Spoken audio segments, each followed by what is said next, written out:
This is the Ink, Pray, Love podcast. We talk all things health, wealth, and community connection. Let's go.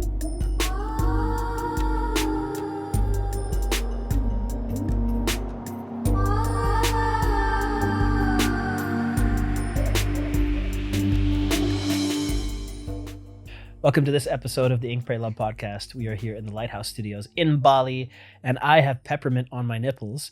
This was an idea here by my friend Caitlin Thompson, who is one of the wackiest people, craziest people I know, and she's a good time. Whoa. So I have a ritual before my podcast. I always sniff peppermint essential oil. It's a nootropic. I love it. You feel like a candy cane. It's good times. And she goes, "Oh, you should put it on your nipples. It's great." And I was like, "What?" As she took the bottle and proceeded to put it on her nipples. And I was like, "Well, fuck it. Let's try this out." And it's refreshing and I feel good. And thank you for coming on the Ink, Pray, Love podcast and teaching me something new today, that peppermint essential oil is not just for sniffing or for inhaling, or it's very refreshing. Yes, I will teach you the wisdom of the passionate peppermint practitioner that I have come to be. Some of which has been fueled by my jungle experiences, where you have a lot of time to think about how to creatively try new things. Yeah. If you forget to, like, peppermint, I've been working with it for a while, and if you forget to wash your hands before you pee and you get it on your dick, it's aggressively refreshing. It's a lot. So that's like, oh, I'm scared. But nipples is interesting, and trying to do a podcast with this feeling is interesting. It's a challenge and it's fun. It's a challenge. Yes, it's a lot. Oh. Let's get to the point. Sorry, guys. Stop thinking about my big, weird nipples. So Caitlin's a friend of mine. She's also one of my coaching clients, and she is a Kambo practitioner and a facilitator and one of the foremost leading Kambo authorities. How do you want to respect my authority in the world? and so why don't you explain what you do, who you are, and what is Kambo? All right. I'm going to do that with as much humility as I can while still sounding cool. Flex. I've been a practitioner of this medicine for over 9 years now, with thousands of administrations under my belt. And at this point now, I focus primarily on really training the next generation of practitioners. So the last couple years, I've been launching a variety of different educational programs for becoming a Kambo practitioner, and also for existing practitioners to deepen their expertise in Kambo in niche topics or in the nuances that they might not have learned in their basic training elsewhere. And I also have a background in neurobiology. So I've been conducting Kambo scientific studies for the last maybe 6 years now. And I just am wrapping up the world's first prospective funded human Kambo study that's ever been conducted, which is really exciting. Cool. So yeah, I'm still in the process of analyzing the stats from that. And I'm really hoping that we'll be able to get the manuscript written and start submitting for publication in the next few months, and hopefully get the results out there and make it open to the public to read. Why don't you explain what the Kambo is before I talk about my crazy experiences? Of course. Yeah. So Kambo is a very niche thing. It's a traditional Amazonian medicine that comes from the skin secretion of a very specific species of tree frog called Phylomedusa bicolor. And it's been used by a variety of different indigenous communities in the Amazon basin for centuries, if not longer. And it's applied through superficial burns made on the skin, usually the arm, but you can put it on other parts of the body. And from there, within seconds, the peptides that are contained in that secretion from the frog are absorbed by the lymphatic system and then put into circulation. And there are very profound physiological sensations that result. Sensations is an understatement. It's a euphemism, right? Yeah. It's a very neutral word. So these bioactive peptides that are contained in the secretion, some of them have been very limitedly studied as far as like medical potential. And they have really amazing qualities. They're anti-inflammatory, antimicrobial, anti-cancerous, immune modulating. They modulate the nervous system, the gastrointestinal system. And so they're fascinating. And despite the fact that they come from a frog poisoned, which sounds really bad on paper, they actually are incredibly non-toxic to animal cells while specifically toxic against things like bacteria and protozoa and fungi and viruses. So anyways, once these peptides are in the system, they do induce a variety of really strong sensations. You want to puke your fucking brains out. Like, oh my God. Every time I've done Kambo, first you're just like, it's coming. First you have to drink of like fucking 3 gallons of water, which you've said that's too much, and I'm grateful. Definitely not 3 gallons. Or sorry, 3 big like 2 liters of water or whatever. It's a lot. It's a lot of water to drink, and so it's like a hectic amount. Drinking that much water that I've done the first few times I've done Kambo is a challenge. Like that's a lot. That's harder, almost as hard as the Kambo, because it's not easy like medicine. It's not a plant medicine. It's an animal medicine, but it's not like. It goes in the realm of all these people that I've done like ayahuasca with and hape and all these different, the medicine world. But like, it's so much more extreme because it's such a big physical situation. It's a detox, like hyper detox. But once it goes, first you drink the water, and that's a lot because you want to drink this water so your body will have something to purge, because you will purge, and it's going to come, sweat out the water. It's going to pull out all these toxins in you. And so I remember the first time I did it, I was like drinking the water, and I'm like, I don't know if this is such a good idea anymore. Like this is a lot. Like it's scary. I remember feeling my heart beating. Like this is intense. What am I doing? The first time I'm doing it, this is a lot. And it was a dear sister friend of mine that was putting the medicine on me, and then she burnt the little holes in my skin. And I'm like, ow. I'm like, ow, ow. And then peels off that top little layer. And that's like, it's not so bad. It's a little sting, but like, you get tattoos. You're like, whatever. Okay, all right, whatever. And then the medicine gets put on the holes, the little burns. And then the heartbeat. Like, dun, dun, dun, dun, dun, dun. And it was like my entire body was my heartbeat, but intense. Like, womp, womp, womp, womp, womp, womp. And I'm just like, this is fucking crazy. What am I feeling? And then the rattles and the music, like just the shamanistic practices around it, which seem to invigorate what's happening in my body. Oh, yeah. And the smoke and the sage, and you're like, oh my God. And then all of a sudden you're like, I'm going to puke my life out of my body. Just like, and this like hectic vomiting. And I just like, by like 2 or 3 minutes into it, like, I don't want to do that. I no more. Like, please no more. And then you're getting encouraged, like, more. You need to drink more water. You need to vomit more. And you're like puking it all out. And then like, I remember the sister who was serving me was like, do some hape. And I do hape, which is the ground up ash, tobacco ash, and you get it shot up your nose. And I just puked so much more once he did that.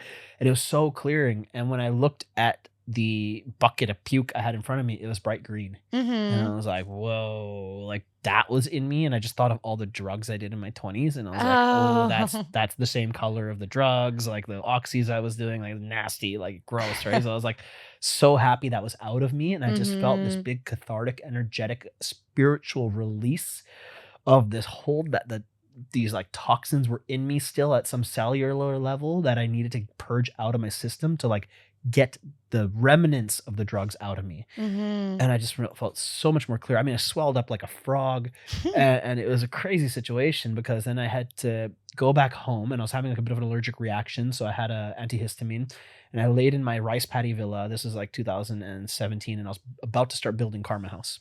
So I was laying there and I just had my alarm go off and it was like, go to the bank, pick up the money for the construction deposit. And I was like fully like a frog still. And we had to do a blessing ceremony at Karma House to start the construction. So the monk was going to be coming and I had to wear Balinese attire. So I had to put on Balinese attire, swollen like a fucking frog still. drive to the bank, pick up 300 million rupiah in cash. So it's like a garbage bag full of money, like fucking big. And I had a little puppy at the time. Those are like my other shop. It was like a little shop dog. So it was like this big, and it was in a man purse. So I'd drive around in Balinese attire with the udang and the sarong on. So I look like Balinese ceremony attire, with a puppy in my man purse, with a garbage bag full of cash, and I'm driving, and I just did Kambo, and I'm just like, my life's weird. Yeah. That was my first time doing Kambo. Amazing. Yeah, definitely never plan anything after doing Kambo, because you just never know how you're going to feel. It can knock you down, or you can feel like you're ready to run up a mountain. Just depends on the person. Yeah, I guess, right? I mean, you've seen so much happen through all these thousands of administrations. What has Kambo done for you in your life? Yeah, I mean, it's done so much. I didn't seek this path. It grabbed a hold of me and made me its bitch. Like, I kind of joke with people. I'm like, I made a deal with the devil, and I'm in this like weird contract with this spirit, and I'm so happy to be in it because it feels like so benevolent and so supportive. So it's like a partnership that I am like happy in. But yeah, Frog is a tough boss, and it has given me so much. Really my story is coming from my existence with chronic illness. I was born sick, and because I had no other concept of what life and vitality even felt like, I didn't even realize how sick I was until I started accidentally getting better. And that was around the time that Kambo came into my life. This was around 2015 or so. And I went to that first session, and I'm a psychonaut. So like, especially in my 20s, I was like, I'm down to try anything. And so I'd heard about Kambo when I first went to the jungle and drank ayahuasca in 2011. And I was like, that shit sounds dumb. Why would anyone do that? That's some dumb shit the natives do. And it sounds dangerous and stupid and lame. And I didn't really think about it much until years later, a friend came over and was like telling me about his experiences with Kambo. And I was like, can you take me with you next time you go? And so I went really with no expectations and quite ignorant. And I ended up having this surprisingly profound experience. And in that moment, I realized it was the first time that I had experienced being without pain. And, part of it was probably like the opioid peptides, literally removing pain on a biochemical level. But it created this contrast that gave me perspective that the normal day-to-day sensations that I was operating with were not what other people were living with. And it was not normal to be in perpetual pain all the time. And it was actually through continued use of Kambo that I started raising my baseline of health and kind of like accidentally healing myself from chronic illness and pulling myself out of it. And later, with more investigation and exploration, including other modalities and with more diagnostic testing and stuff, then I realized I had Lyme disease and, gut dysbiosis and fibromyalgia and systemic lupus and, ankylosing spondylitis. I don't even know what half those fucking things are, but it sounds crazy. I mean, at the end of the day, they're just words. And, you could fight to get, 10 different diagnoses, and Western medicine will act like you have 10 different diseases. But the truth is you have one diseased body and it's just manifesting and expressing in all these different organ systems. And so really at the end of the day, I had just like a massive like dysfunction in my physiology and especially my immune system and my nervous system. And a lot of it was driven by trauma. And so that's part of like the work I do now with training my Kambo practitioners is teaching them how the nervous system, how chronic stress and how trauma and psychology actually change our physiology in very mechanistic, scientific ways. It's actually not that woo. It all makes sense. And so, short story long,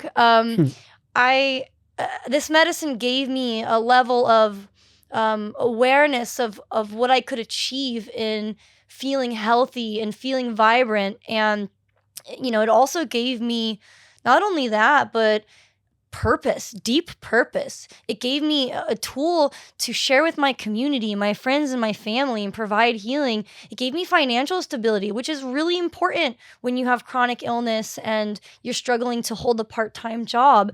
And it's just given me like so much richness to my life. So I really owe it everything. And that's why I let it completely take over my life, because it's like this beautiful, submissive, like boss bitch thing that it's done with me. And I love it. I'm just so thrilled. So interesting, because like it's crazy how it's such an obscure thing. Like it really is, to be like, yo, I'm gonna burn this tree frog venom into my skin and vomit out of my fucking every orifice and just like feel better after. And it's so obscure. Like, especially, I mean, you usually do Sananga before you do it, right? So I mean, you're putting this, what in the fuck is actually Sananga? Like, how do you explain Sananga to people? So it's a botanical eye drops, and it comes from a plant called Tabernae montana undulata, which is actually in the same family as the iboga plant. Oh wow. So the Sananga contains iboga alkaloids, including trace amounts of ibogaine. Wow. So ibogaines. Iboga, I think I talked about it on a past episode, was what got me clean off the opiates too. So it was a big, really? Iboga's hectic. It's another like, oh yeah, I'd rather do Kambo than Iboga. Oh yeah, it's a fucking week without sleeping if you do iboga. Iboga is so rough. It's a lot. Yeah, but it worked. It was real. This stuff's a real deal. It works. But Sananga, you feel like your eyes are gonna burn out of your skull, and you do that first, and then you feel much better after. You're like, wow, that was dope. Like, you feel really good after. But during, it never gets better. It's always, every time I've done Sananga, every time it doesn't get easier ever. You're always like, oh my eyes, and then okay, it's gone. Okay, it's gone. Okay, it's gone. And then it's like, cool, now we're gonna burn you. And you're like, fuck. So it's like, it's a really intense experience to go through Kambo. Like, it's not for the weak, but it's so like worth it after. Like, you really get a lot out. And and you earn your gifts. You can trust those gifts because it wasn't too good to be true. Word. They didn't come easy. So you're like, no, this shit's real. Yeah. That's true. It is like, and almost every like really intense journey I've had, medicine, plant medicine, whatever, it's the really intense ones that bring the gifts. But and maybe it shouldn't, like, it doesn't have to. I've had soft ones where like little deep little insight, but like, like not shying away from those hard ones because they can get pretty difficult. They call it ordeal medicine. Yeah. Like, no, it's like a term, and there's a tremendous amount of character building opportunity in moving through a challenging experience. Yeah. And, and contrary to that, also, like you said, like these more softer embodied experience, and that's something I talk a lot about in my practice, is like, gentle is the new strong, and how there's actually all these amazing gifts from like not bracing against these intense experiences where you're just like surviving and you're contracted. But there is a time and a place for each type of experience. I feel you. I'm curious, who's the first person to be like, we should do Kambo, and it's like, maybe I should burn that into my skin? Like, I've always thought this about the plant medicine. I think we were laughing about it before, like memes I was sharing, like, who was the first person that experimented with a lot of these drugs? Like, who was the first person that was like, oh, if I mix all these plants together and then brew them and then drink them, it's going to be like the one. And then tried all these other ways to do it that didn't work, and people died. Like, how many like ancient, Amazonian people, or like people in Africa trying Iboga. Iboga, I heard the story was, there was like a hedgehog or an antelope or an anteater. It was like, a porcupine. Thank you. It was one of those type of animals. And it had eaten the iboga root. Yeah. And then this hunter speared it or killed it and then ate it. And then it gave the iboga medicine through him, and it healed him of something. And then he's like, yo. Yeah. Yeah, I've heard a version of that story. Yeah. And iboga's an ordeal for sure. And then, but Kambo, it's like, they found that frog. They scraped the venom or secretion off of its glands. Then they dried it. It crystallized, and then they burned it into their skin. Like, that's a process. Like, there is the legend of Kampu. Are you familiar with that story? No. Tell me. Okay. I mean, at the end of the day, you have to take these things with a grain of salt. It could be that some guy had a cut on his finger and touched a frog, and then was like, what the fuck? And then, that makes a lot of sense. And then was like, that was cool. Let's try it again.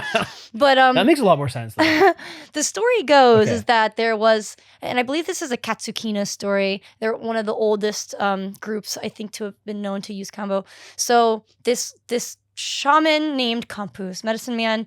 All the people in his village had gotten sick, and he had tried all the medicines, all the tricks up his sleeve, right? And he wasn't having any luck.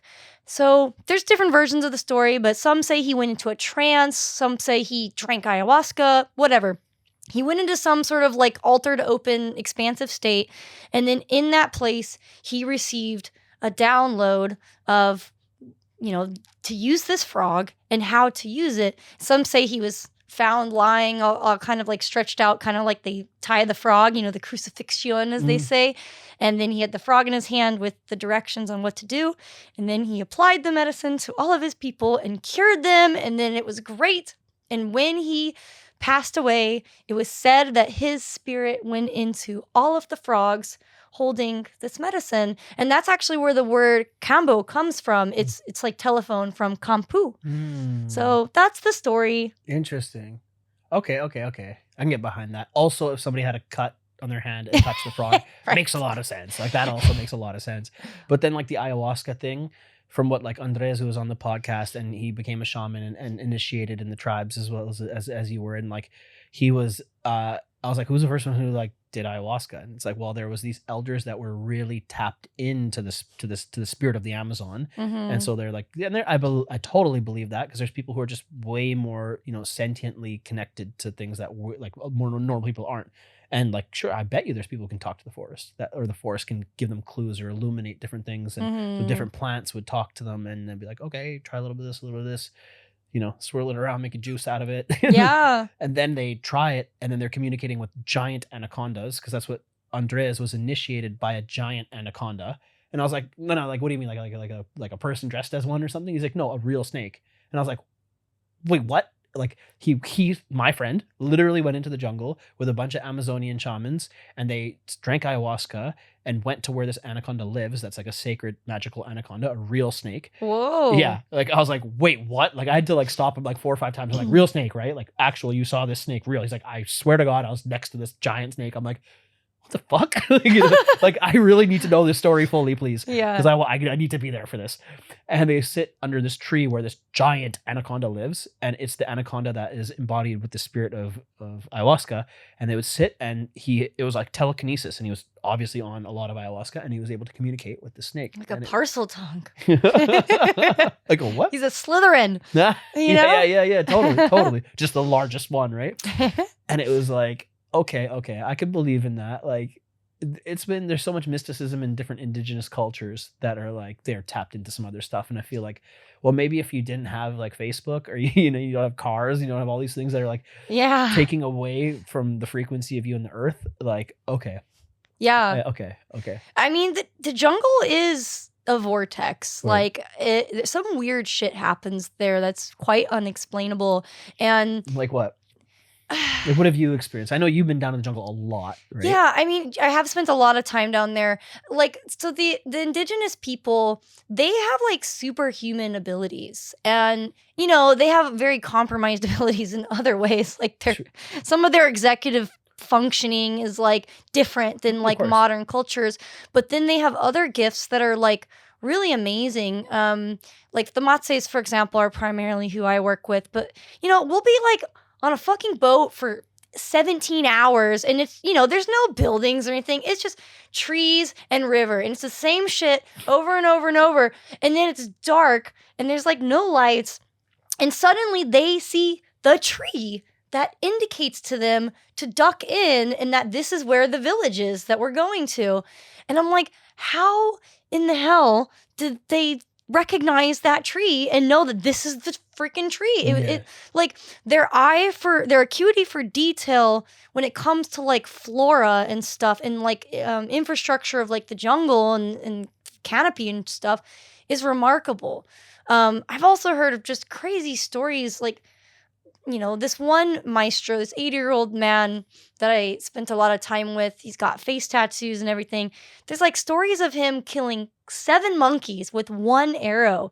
And I was like, well, did he like reuse the arrow? And he's like, no, he shot it. There were 7 monkeys on a tree, and he shot the arrow through all 7 of them and became like a fucking legend. Wow. They said he fought off a jaguar with his bare hands once. Like, these are living legends. Dope. And you know, people like that are dying out because you know, the culture is changing and people are leaving their communities to go into cities, and the young generation wants to you know, they want iPhones, they want internet, like they want to have Starlink and watch porn. You hear about that thing? What? You didn't hear about that? It was some Amazonian community that Musk somehow got a Starlink there, Yeah. and gave them access to internet, and now they're all addicted to porn. Wow. Yeah, so Wow. and there actually is a village that I work closely with, and like they have Starlink now, and I urged them not to. I was like, please don't let people get on the internet. It's gonna change your culture, like it's gonna change the children. And of course, next time I went to that village, everybody's playing stupid games on their phone. They're not engaging with us. They're not engaging with each other. Yeah. There's, you know, now there's a toilet there, and Yeah. before it was just a hole dug in the ground. Sure. And I'm like, all right, you know, change is the only constant. So yeah. it's definitely interesting to witness the globalization and how it's impacting these Amazonian communities that are the stewards and the pioneers of the art of Kambo. And, you know, there's a lot of people that are they can be these kind of traditional elitists, you know, like, well, we only do things the traditional way. And what they don't realize is actually, one, there is no one traditional way. Like, communities differ, even if they're part of the same lineage and same tribe. And also, traditions are changing, you know? Like, there's things that indigenous people are doing now that they weren't doing 30 years ago because the gringos like it. And so now they think, oh, because people in the Amazon do this must be traditional, when actually they weren't doing that a couple decades ago.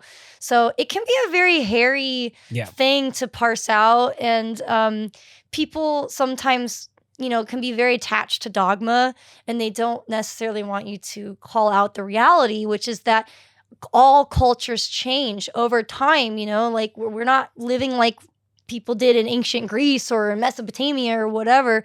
And so it's an interesting question of just asking, you know, what is the ideal evolution of the practice of Kambo, and how do we honor its origins, and how do we be in reciprocal relationship to where the medicine comes from, but also respect the fact that the medicine's left the jungle, and, you know, the people in the jungle are changing too, and they want to be part of this modern world. They don't want to get left behind. So it's, you know, it's not black and white. Life is complicated. Totally. I can't get out of my head. I'm curious what kind of porn those guys were watching. You know what I'm saying? Like, what were they searching? Like, what were they into? Like, it'd be so interesting to, like, it's their first time seeing all of this, and it's a crazy amount of sensory overload.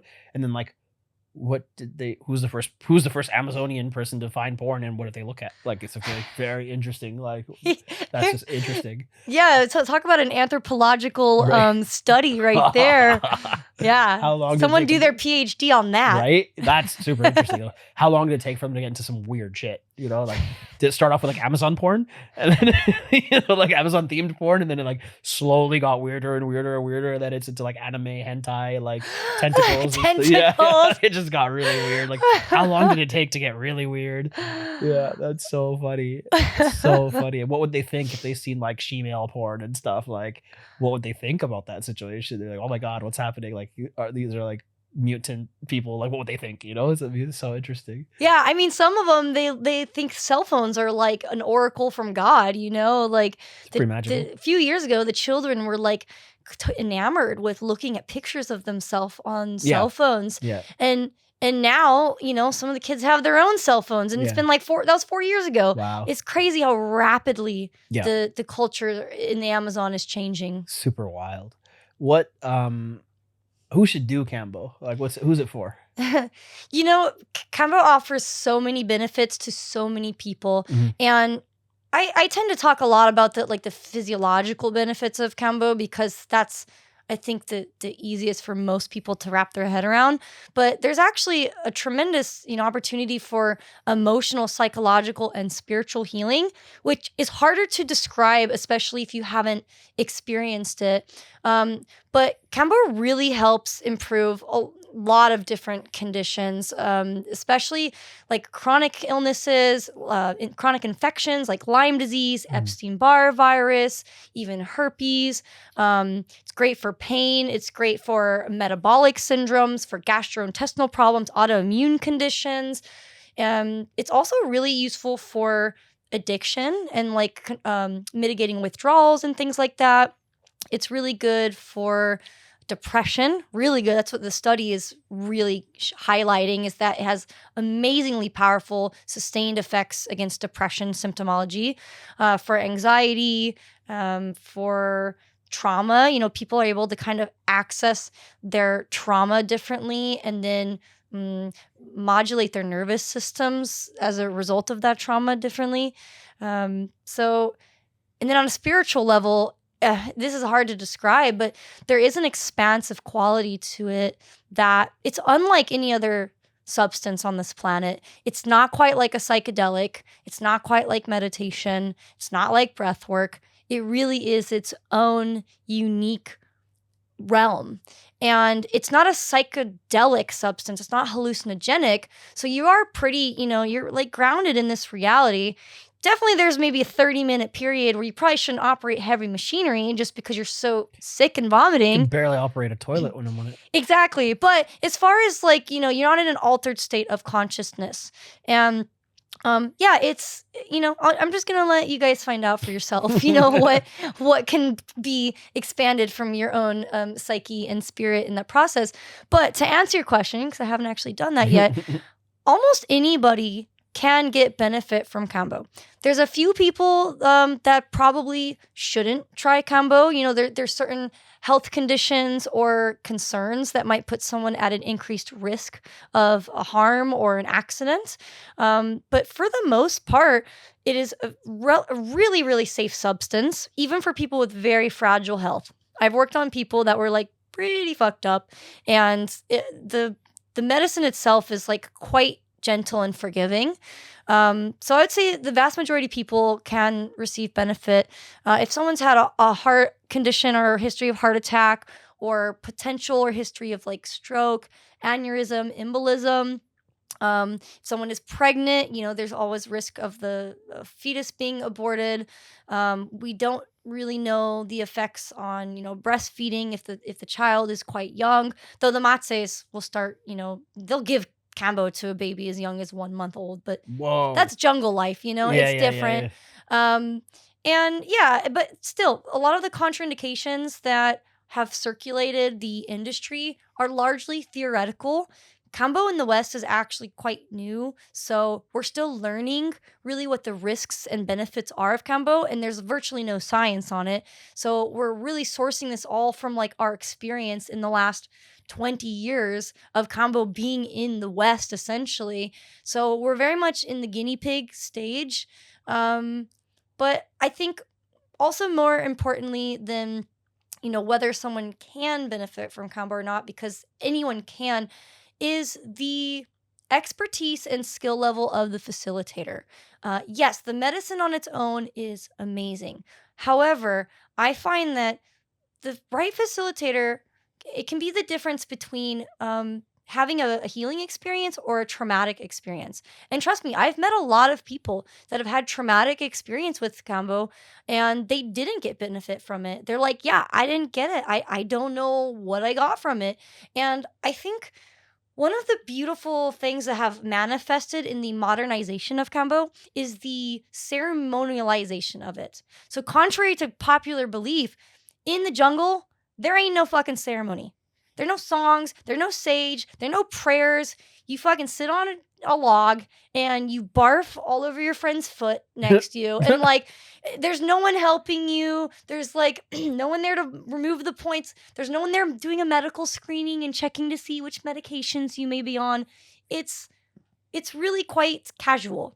And there actually is not even a shamanic tradition associated with Kambo.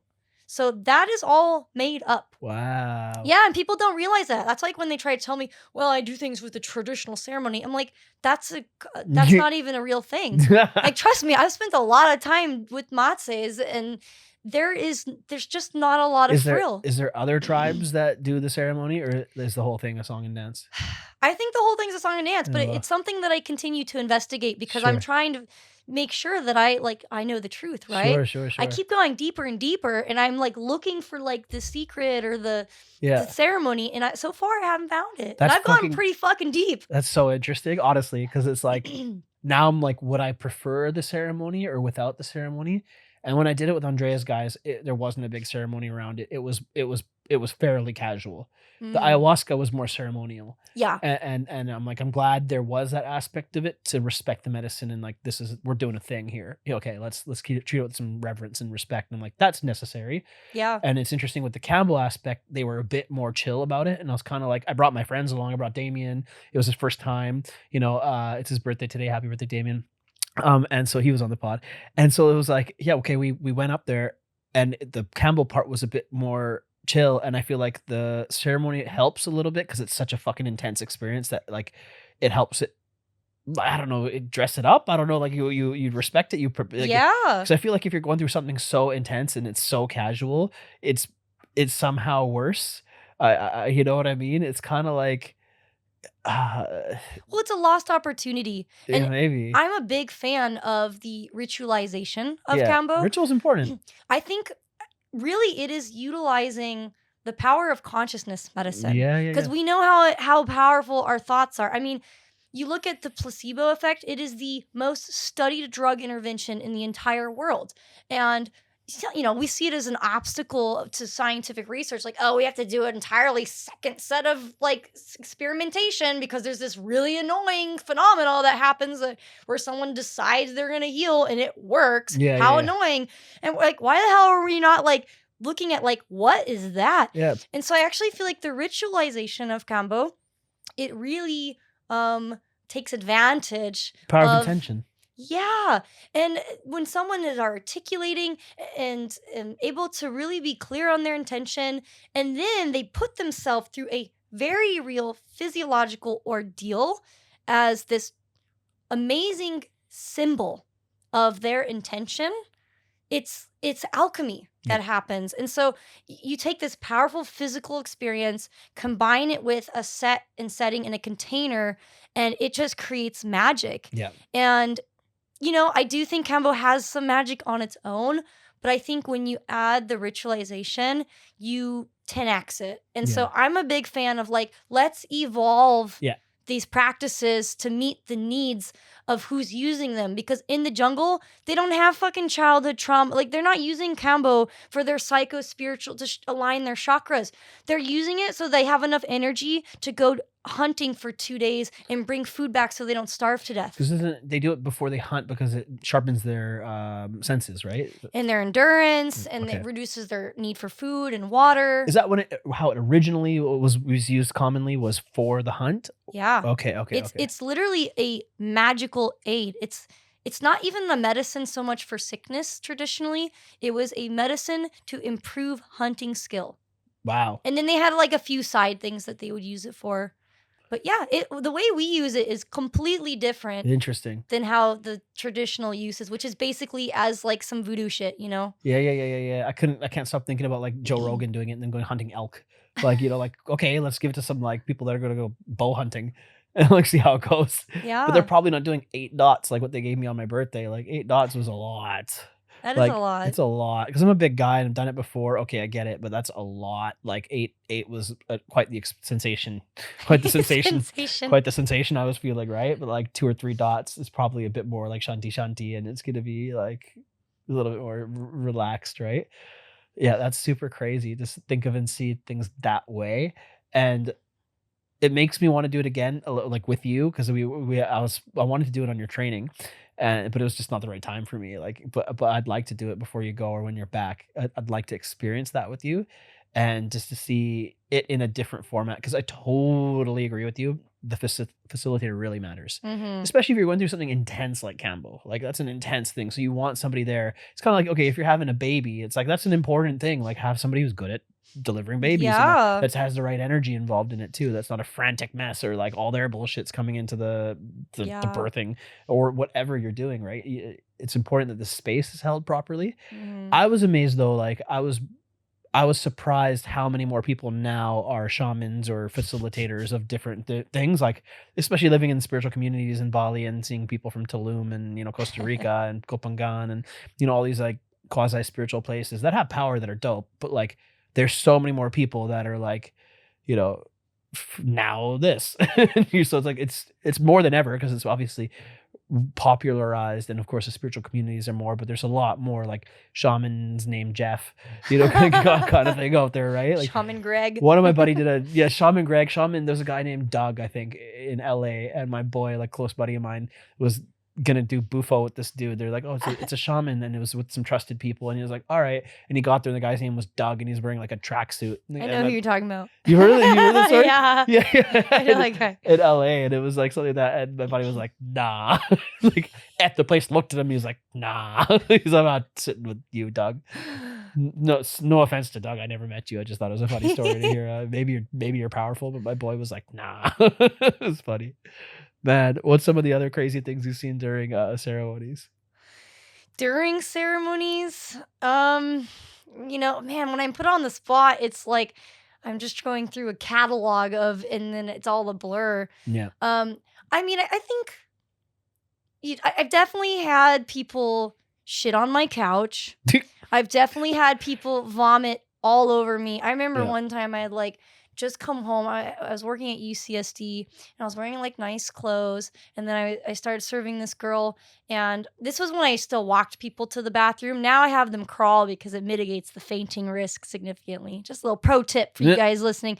But, I had my arms around her, taking her to the toilet, and she passed out. And sometimes people will vomit when they're passed out. That's dangerous. Passing, because they can choke, right? So positioning them is essential so that they're safe. Passing out itself is not super dangerous unless they fall and injure themselves. So there's safety protocols for that. But anyways, I'm holding this chick. She's unconscious, vomiting, and her face is here, and she's just vomiting all over my chest. And I'm just like, it was like right before I was going to take a year-long break from serving and move to Asia. And I was like, I am so over this. Just like, she's just puking all over. My bra is getting soaked. And I've had another story where this was around the same time. So there was a series of moments where I was like, it's time to fucking just back off, Let's take a break. But I was working with this guy that had pretty severe multiple sclerosis. And so I was also taking him to the bathroom. There's a theme here. Mm-hmm. And he was like leaning like near the door of the bathroom. And I'm kind of like, not trying to rush him, but I'm like, let's get on the toilet. And he's holding on to this like antique, like little shelf full of glass horse figurines. And I'm looking at him like kind of hanging on it. And I'm trying to like get him off and like continued walking. Cause I could see, I was like, that thing's not gonna hold your weight, buddy. And so sure enough, the whole thing comes crashing down, shattered horse statuettes everywhere. There's like glass everywhere. And he's like screaming like, fuck yeah!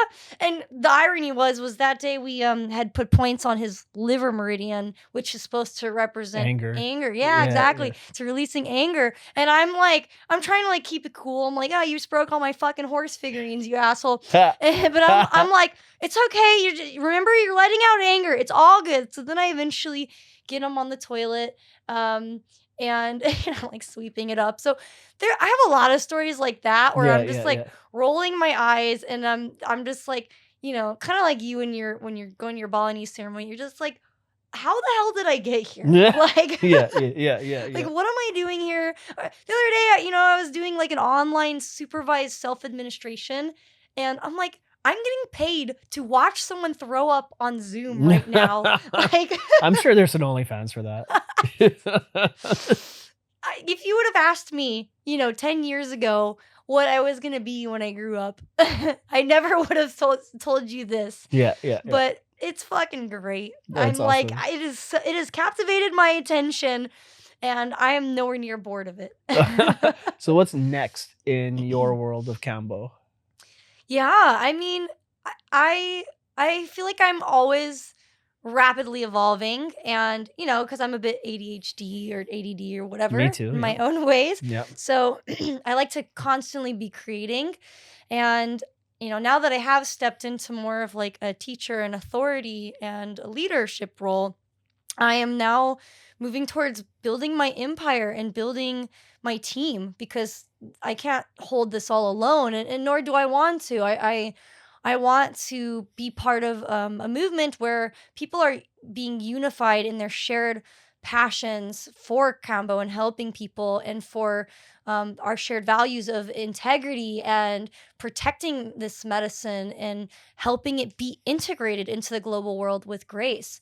So I think for me, really like building out more of an organization level like structure where I can have trainings, high quality trainings that are scientifically literate, that are comprehensive all over the world, so they're accessible to people, so that we can raise the standard of Kambo practitioners in their practice and in their code of conduct, because it's wild, wild west right now. And we're actually at a very precarious time in the evolution of the field of Kambo, because there is no regulation. There's no really credible authority, in my opinion, that's holding it down and providing discernment, and there's no scientific research. So I think that's also, a direction that I really want to continue paving, is like we need more science to better understand this medicine, to better understand who benefits from this medicine, who is at risk from this medicine, and what type of practice actually deliver measurably better results. And that's part of, some of the data we're collecting on this study, is we're actually learning like what type of practices are resulting in people having better outcomes. For example, I'm looking at like how many days apart are people's first session from their third session? Because in the study, they're doing 3 sessions. So some people are doing 3 days in a row. Some people are spacing them out a week or 10 days or whatever. So as long as they've done those 3 sessions within a 30-day period, they qualify for the study. And what we're finding is actually people that had more time in between sessions are getting better outcomes in mindfulness scores, in mood scores, in life satisfaction scores, in fatigue scores, pain scores, etc. Mhm. Which, as a practitioner, is what I've intuited is like when people have more time to integrate each experience, and they're not just getting like brutally, bam, bam, bam, punched right back to back before they even have time to think about what the hell just happened. They're having better results when they move slower. And also Mm. their physiology, I think, can catch up and be less kind of, disrupted and inflamed and stuff like that. So just little things like that we need to study, so that we can start creating global standards that are going to increase the competency and the benefits that people are getting from using Kambo, because it's a precious substance and we really can't be wasteful with it. We need to be Mm. quite conservative. We need to be quite intentional with who's using it and why, because it comes from an animal with a nervous system from a part of the world that's being rapidly cut down, and climate change is affecting everything, and there's habitat loss. And we just, it's a critical time for us to start thinking about things before it's too late and we're screwed and people don't have access to Kambo, or it becomes illegal and scheduled because people have died completely unnecessarily out of just pure ignorance. Mm. Have people died? Is it at all dangerous that way? People have died, but they don't typically die from the Kambo itself. Most of the deaths associated with Kambo are actually from something called hyponatremia, which is basically water toxicity. Mm. And that's why you shouldn't be drinking 3 gallons of water. Yes, water is a more novel practice from the last 20 years that's been incorporated. It originated from the caboclo, which is the more mestizo mixed people. But in the jungle, they don't drink water, like at all. They don't have clean water to drink. So they're not really drinking water for their Kambo. How much are they doing then? Because like you need to purge something out. You feel like Yeah, if you they're get just enough. getting like wrung out like a damn Ah, bride. They're purging out bile and ah, liquid from in their guts. rough.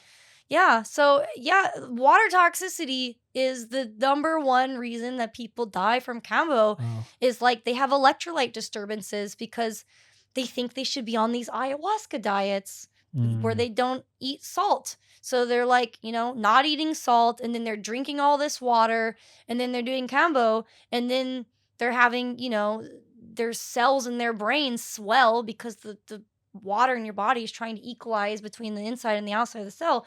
And it's just a stupid reason to die. Yeah, it sucks. It's same with like ecstasy related deaths. Like ecstasy is not actually like, super toxic as far as killing people. Most people die because they like drink a bunch of water and don't have enough electrolytes. Really? Mhm. Wow. Yeah, so little things like that like that needs to be common knowledge. Mhm. Every person who's taking Kambo, who's administering Kambo, should know a lot about that. And what I found is that they don't, and that's just unacceptable. Mhm. Mhm. Wow. Thank you for sharing this masterclass in Kambo. Yeah. How can people practice with you, learn from you, join your world of Kambo? Yeah, I mean, get in touch. I have so many different offerings, whether you are looking to become a Kambo practitioner or if you're an existing practitioner that you want to deepen your knowledge with some of our online course curriculum. We have a ton of online courses on different topics. And, if you catch me in whatever country I'm in at whatever time, you might be able to actually sit and do Kambo with me. Typically, I'm based in either Bali here or in San Diego, California. So you can get in touch with me. Sorry. Having your own Kambo It's experience. Kambo. There's some water there. There's a frog in my throat. Yeah, yeah. It's gone this far without it. Might as well. I don't want hyponatremia, okay? Fair enough.